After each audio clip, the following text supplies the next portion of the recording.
Galing din ng bibig mo, no? Hanggang pagaling.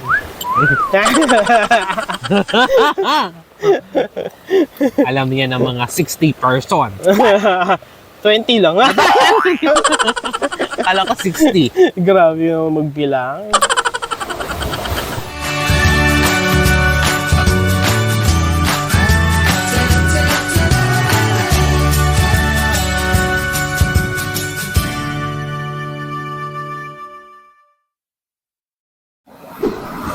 Hi guys! Welcome back sa aming channel. Last day na namin ngayon sa Puerto Galera at maya-maya ay babalik na kami ng Manila. Maaga ulit kami nagising ngayon at nagulat kami. Ang lakas kasi ng hangin at ng alon ng dagat ngayong umaga.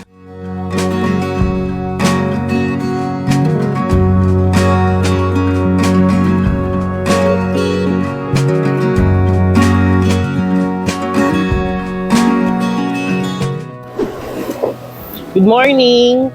Last day na namin ngayon sa Puerto Galera. Dito sa Bamboo House. Bamboo House. And napakalakas ng hangin kaya ng umaga pagising namin. Tapos ang lakas ng waves. So di ko alam kung makakapag-swimming ba kami o ano. Swimming ka ba? Ewan, hindi ko alam. Sobrang lakas eh. Oo nga eh. Wala pa naman mga bantay sa mga magsiswimming dito. Swim at your own risk. Siya nga pala, kagabi, hindi na ako nakapag-record, pero punta kami ng White Beach. Tapos kumain kami sa Bathala. Order kami ng 2 isaw, tsaka isang platter ng barbecue. Sarap naman yung barbecue. Yun nga lang yung kanin medyo palata. Yung isaw masarap. Yeah. Sarap daw yung isaw. Kaya pala, tapos na rin pala kami magkape. Yan. So mamaya, titingnan namin kung pwede kami mag-swimming. And see you later. Bye! Ayan guys, nag-order kami ng mango shake. Ako pala, ayaw niya kasi niyang mag-dessert. Gusto na lang daw niyang mag-inom. Wine na. Mag-iinom ka na. Papakabasag tayo ngayon. Ayan, i-review natin ang kanilang mango shake. Kasi kakakain lang namin. Ang ulam namin ay grilled tanige. Grilled tanige. Yan ang ulam namin. Tsaka yung free breakfast nila na pork tapa with egg and vinegar. Ito, nagde-dessert lang ako kasi parang para mawala yung lasa ng isda sa bibig ko. So natin siya kung masarap. Bilis matunaw ng mango shake. Ano ba ito? Hilaw yung manggang ginamit. Tapos pinagkoloran lang. Maasim. Totoo? Maasim para mag-acid reflux ako. Hindi ko naman pwedeng tikman yan. Hindi, joke lang. Masarap siya. Mango shake talaga. Lasang-lasa ko yung mangga. Masarap. Alam niyo ba kung magkano to? Mura lang. Alam niyo kung magkano to is for 130 pesos. True. Tapos may natira pa dun sa blender. Di man lang nila nilagay sa isa pang baso. Totoo ba yun? Totoo yun? Aminin nyo, yung mga order nyo sa mga restaurant, minsan din naman yung nakukuha lahat yun eh. Lalagyan nila ng yelo tapos iinumin nila. Decha? Sabi mo huwag manira. Decharot lang. Lang yun. Para lang sa pagpapatawa. Para lang masaya tong vlog. Ayan. Mamaya mag-swimming pa kami. Last swimming na kasi uwi na kami ng Manila. Naghihintay ng aming mga alaga. Yung nakikita nyo sa intro namin, yung picture ng 2 aso. Naiwanan sila sa bahay. Kaya hinihintay na nila kami. Miss na nila kami. True. Yeah, masarap yung mango shake. Parang ice cream.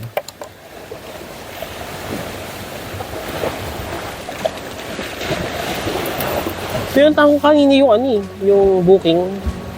Yung Nagbo-booking services. Eh, walang tao. Balik ako kaya bago mag-swimming. Wala pa kasi kaming ticket pabalik. Yeah. Malinaw na ulit, tsaka kalmado na yung dagat. Pwede na ulit mag-swimming. Kaya nung madaling araw talaga, ang lakas ng alon, lakas ng hangin dito eh. Ba't ba ayaw mo mag-dessert? Busog na ako. Ang galing din ng bibig mo, no? Gano'n kagaling.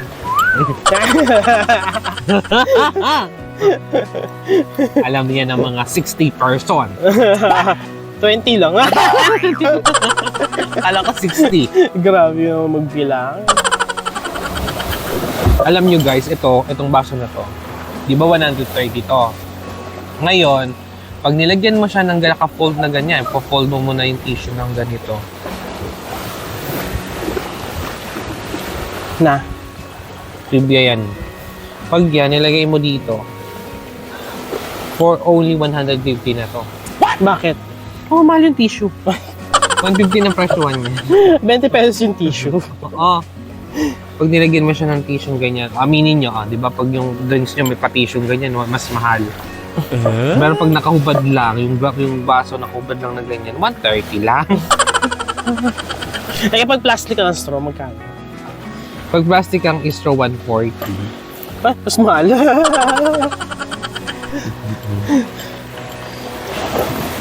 Gusto ko lang talagang mawala.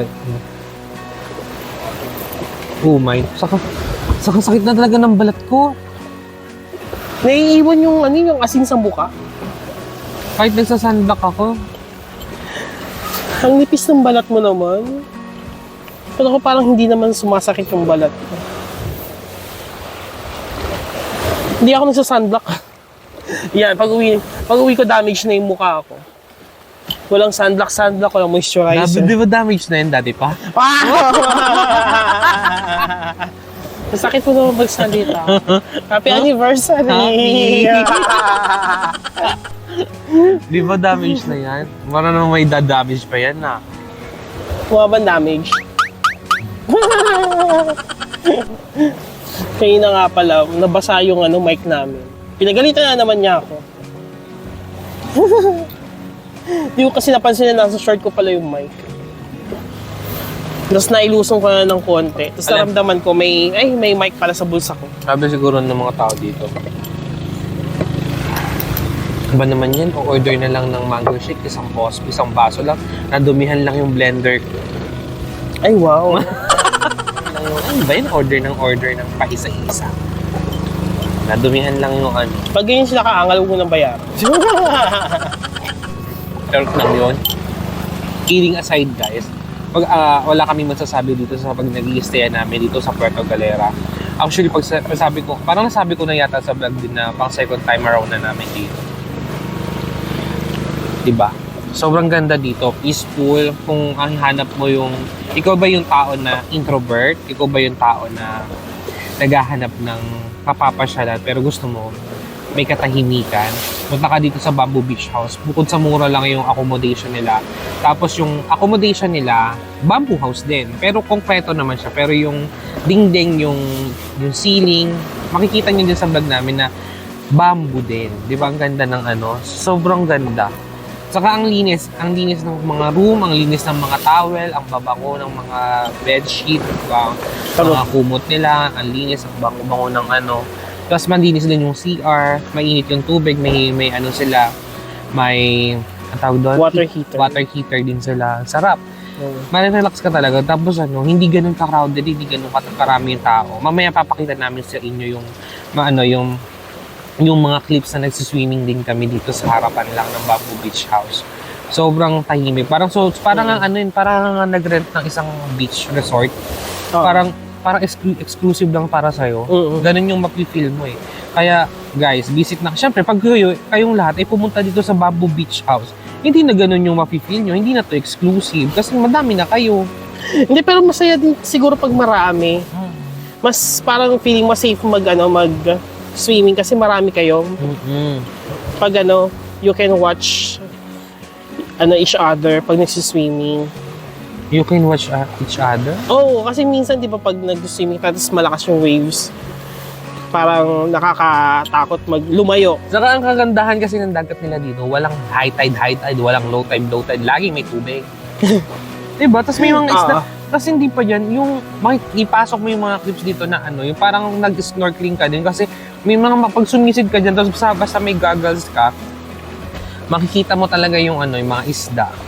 Ang gaganda, ang dami. Minsan matatagpuan mo, kasyempuhan mo, madaming isda. Ang ganda. Oo. Para ka na rin nag-snorkeling. May friend na nga akong fishy dito eh. Hindi ko lang alam, may clip ka ba nung fishy na yun? Oo, meron. Oh, yun, pakita mo yung fishy ng best friend ko dito. Ebe, kahapon lang kami naging close. Ngayon, lumusong ako, nagpakita na naman siya sa akin. Parang gusto ko na siyang iuwi. Kaso mamamatay siya sa biyahe. Saka walang salt water sa Manila. Baka mapaksiw ko siya. Tsaka parang nagiging sanctuary din siya ng mga maliliit na isda. Pag hindi masyadong maalon, marami ditong tumatambay ng mga maliliit na isda. Kaya guys, book na kayo dito. Lalagay namin yung lalagay namin sa vlog namin yung Contact details nila, kung saan nyo sila matatagpuan, FB page nila. Super recommend, 5-star dito. 5-star. Recommended tong place na to. Kaya sa lahat ng gustong ngayong summer, lahat ng gustong magbakasyon, umalis sa maingay at mausok na lugar dito dyan sa Manila. Ito na yung perfect na place destination para sa ating lahat. To detoxify all alam niyo na, all the busy days. Di ba? Yung pang stress kayo sa work, stress kayo sa pamilya niyo, sa boyfriend niyo, sa jowa ninyo. Hiwalayan niyo na. Dito kayo mag-move on. Di ba? Pinag-iwalay mo naman agad. Hindi na rin yan masaya. Masaya pa ba sila? Yung nanonood na yan, hindi na yan masaya sa relasyon yan. Kaya kung ang hinihintay mo na lang mayroong mga sign yan, bibigyan na kita ng sign, hiwalayin mo na yan. Di ba pwedeng dito na sila magkapatawaran? Hindi. Pinupush ko tong lugar na to na moving place. Move on place on earth. This is all. Grabe ka, hindi mo ito sagada. Hindi ko pwede magsisigaw dito. Napakatahimik dito. Dito sa Bamboo Beach House, inaaccept ang lahat. May kapansanan, heartbroken, or stress, di ba? Yung nagpapagaling ng soul, yan. Soul searching. Soul searching. Lahat ng sa-search mo, dito mo wala yan gawin. Kasi maganda din talaga dito sa Bamboo Beach. Hindi kami biniyaran dito para mag-promote ka. Sa 1,000 naming subscribers, 1,300 na ba? Yes, 1,300. Congratulations! Sa 1,000 And growing! Sa 1,300 naming subscribers, hindi kami biniyaran ang Bamboo Beach Resort para mag-promote. Ito ay sinasabi namin kasi ito yung experience namin at natuwa din naman kami dito. Saan ka naman makakakita ng resort na tatanungin ka, saan nyo po gusto mag-breakfast? Kung gusto mo dito ka mag-breakfast, makikita mo ang sunrise. O, dito ka sa may madikit, dito ka sa may beachfront. O, kung gusto mo naman, may mga garden din naman sila. Pwede ka mag-breakfast doon.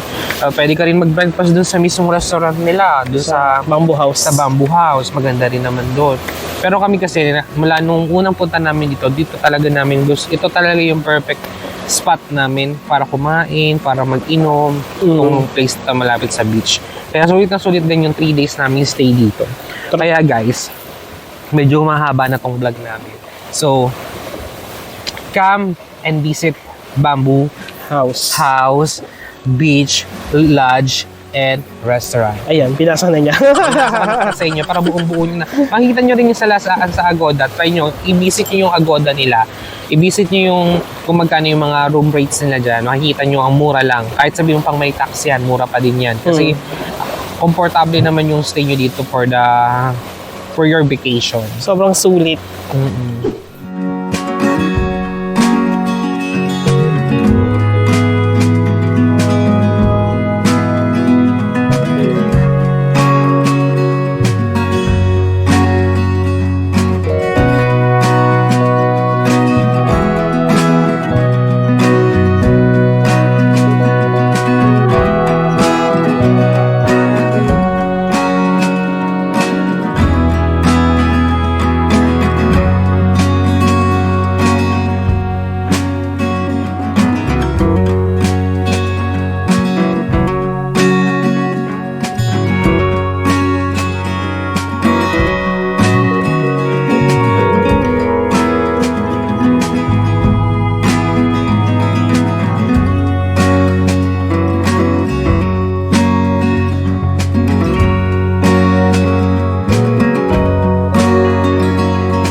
Pagkatapos namin mag-swimming ay naligo at naghanda na rin kami sa pagbalik namin sa Manila.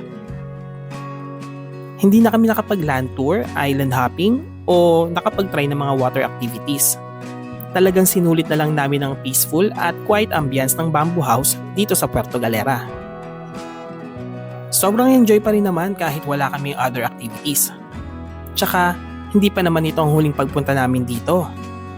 For sure, babalik kami dito at sa araw na yon, mag-a-avail na kami ng mga activities. At dahil gusto namin ang view deck sa Fastcraft na sasakyan namin pabalik ng Batangas Port, sa Montenegro Lines kami bumili ng ticket. First time na ma-experience ni Mark ang umakyat at tumambay sa view deck. Sobrang na-enjoy naming dalawa ang view at ang experience dito.